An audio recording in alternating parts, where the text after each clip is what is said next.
Hola, gracias por acompañarme en esta nueva guía del cuarto Festival de Cine Instar. Hoy me voy a estar refiriendo a un realizador que tiene una obra extensa. Varias de sus piezas están presentes en distintas zonas de esta muestra, y su pieza más reciente, Avisal, está dentro de la selección oficial en concurso. Me refiero a Alejandro Alonso. A él voy a estar refiriéndome en los minutos que siguen.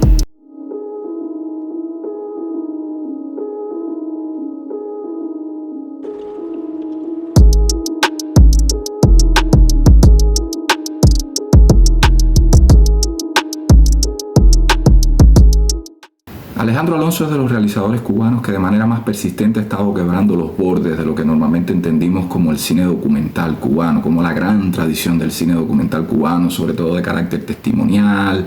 que muchas veces tenía una especie de peso etnográfico muy fuerte. Alejandro Alonso es probablemente de los realizadores que estén derivando hacia lo que hoy hemos dado en llamar como el cine o el territorio de la no ficción, que es un concepto mucho más abarcador, donde están los principios básicos de representación documental, pero están también nuevas formas que antiguamente, hace unos años, muchos realizadores incluso hablaban de hasta qué punto esas piezas podían ser consideradas documental y no ficción. Pero hoy en realidad estamos hablando de un universo expandido. Ese universo expandido en el audiovisual cubano, uno de sus máximos representantes es precisamente Alejandro Alonso, que es alguien a quien yo trato de encontrar en cierta medida conexión con uno de los padres espirituales de lo que viene a ser esta nueva corriente de la no ficción contemporánea en el cine internacional, y es Werner Herzog. Werner Herzog hace muchos años expresaba su conflicto con lo que había sido las grandes escuelas de lo que era el cinema verité o el direct cinema de los años finales de los años 50 y durante los años 60, que fue un gran movimiento dentro del cine documental que quebró las estructuras de lo que había sido el cine documental heredado, el cine documental previo. Sin embargo, Herzog siempre puso en cuestión, siempre cuestionó hasta qué punto la verdad a la que decía tratar de acercarse con nuevos modos de aproximarse a la realidad, el cinema verité, que en este caso viene a significar en francés cine verdad, hasta qué punto esa verdad era una verdad creíble, era una verdad reconocible, era una verdad además en la cual podíamos confiar porque nos era transmitida casi que se suponía que de manera objetiva, transparente, sin intermediaciones. Él decía hasta qué punto en el discurso artístico el trabajo del creador que genera su propia verdad no acaba arrojando una imagen mucho más compleja y mucho más acabada de cuáles son los códigos con los cuales se manifiesta la realidad. Eso es algo con lo que yo siento que Alejandro Alonso se puede identificar perfectamente.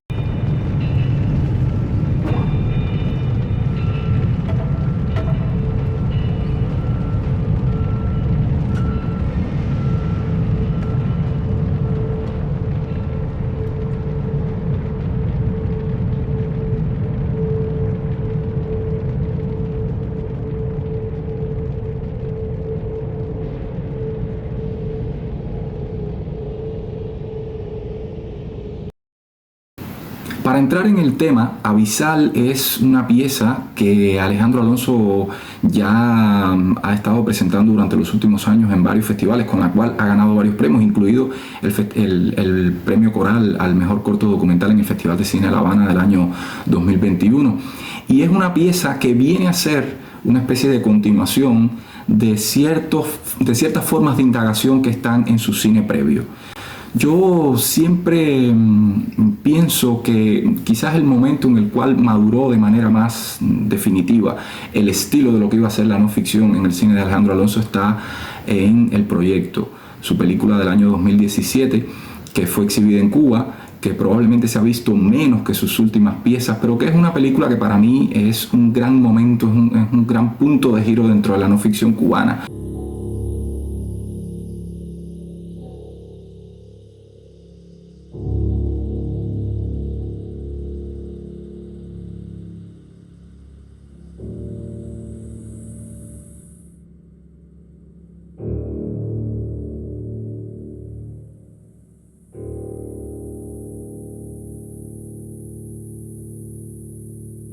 porque esta es una película que lleva la no ficción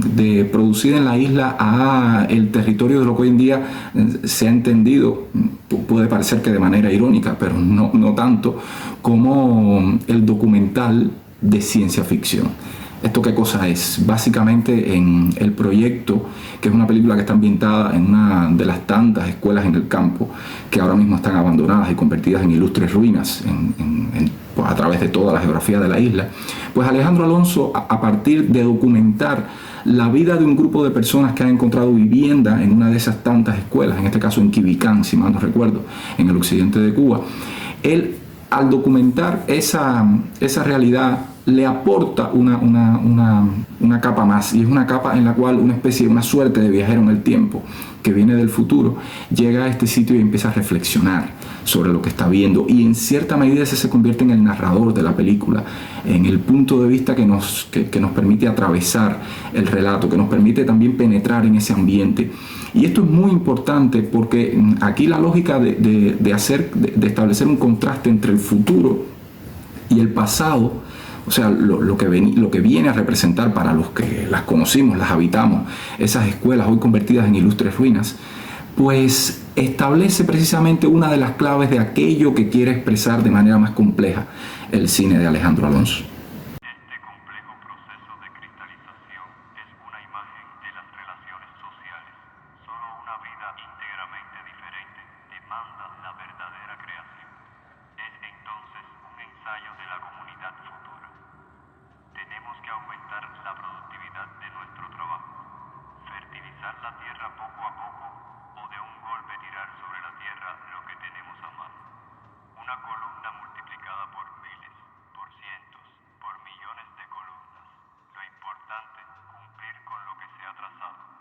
Una regla T en cada mano tapando la frente del sol. El sol hace bien en estos tiempos, curte la piel. A Alejandro Alonso le resulta decisivo en su cine encontrar cuáles son las claves a través de las cuales lo que podía ser un escenario utópico casi siempre, o sea, en buena medida ese mañana luminoso que nos prometieron a los cubanos, acabó convertido hoy en un territorio desconocido y además terrible, con muchas marcas terribles. Eso es un poco lo que se manifiesta en otro contexto, en Abisal. Abisal es una película que está ambientada en el desguazadero de barcos que casi ningún cubano conoce, pero que está montado hace bastantes años en esa zona de Bahía Honda, en el norte de Artemisa, en la zona occidental de Cuba, un lugar donde hay una empresa que recibe buques cuya vida de explotación, cuya explotación ya está vencida, y ahí son segmentados, son destruidos, son desmontados y convertidos en chatarra. Pues ese mundo, que es un mundo extraño en el cual chocan esas especies de fantasmas de barcos que han visitado tantos territorios durante tantos años y ahora se convierten casi que en enormes paquidermos muertos. Esto viene a ser casi que un cementerio en el cual los personajes de Alejandro Alonso son justamente las personas que trabajan desguazando, deshaciendo esos barcos, desmontándolos. Y a través de esas personas Alejandro Alonso penetra en un universo que es un universo espectral, es el universo de los sueños, es el universo de lo desconocido, es el universo incluso de la imaginación. Otro realizador quizá hubiese sucumbido a la idea de sobre todo representar ese mundo extraño, ese mundo de lo que puede ser un desguace de buques inmensos. Sin embargo, Alejandro Alonso no se queda ahí. O sea, y eso también explica por qué la idea de no sucumbir a la epidermis de la realidad, aquello que la realidad ofrece, digamos, de manera a lo que el documental testimonial normalmente se aproximaba, también evidencia hasta qué punto digamos que en los entornos mucho más complejos, mucho más elaborados de las formas de la no ficción, del audiovisual cubano contemporáneo, se está tratando de representar más que lo evidente, lo inmanente, aquello que en cierto modo es invisible. Y en ese sentido se está arrojando sobre una imagen del país, que es una imagen de Cuba, que habla también de aquellos fantasmas a través de los cuales se manifiestan muchos sueños perdidos, muchos sueños imposibles, muchas promesas que no se cumplieron y muchos futuros que en cierto modo nos prometieron y que hoy han quedado prácticamente olvidados, incluso convertidos en ruinas. Hablando de Abisal, Alejandro Alonso decía en el año 2021 en una entrevista con Amílcar Feria Flores: Cuba es un gran limbo, un no lugar, una especie de zona franca donde las leyes físicas funcionan con otra dinámica, una anomalía. El movimiento y el tiempo poseen estructuras muy propias y en mi caso el cine provee instrumentos para comprenderlos, para medirlos. Me interesa encontrar espacios que tengan la cualidad para transmitir esas anomalías. Espacios a medio construir o destruir, que han mutado y se han convertido en algo muy distinto para lo que fueron concebidos. No busco las ruinas para regodearme ante su tragedia, sino porque sus deformaciones y apéndices me permiten construir algo nuevo. Son el telón perfecto para especular sobre el futuro y el pasado, para captar sus señales que nos llegan distorsionadas. Los habitantes de mis películas están atrapados en esos espacios. Son conscientes de su condición y de alguna manera intentan modificarla.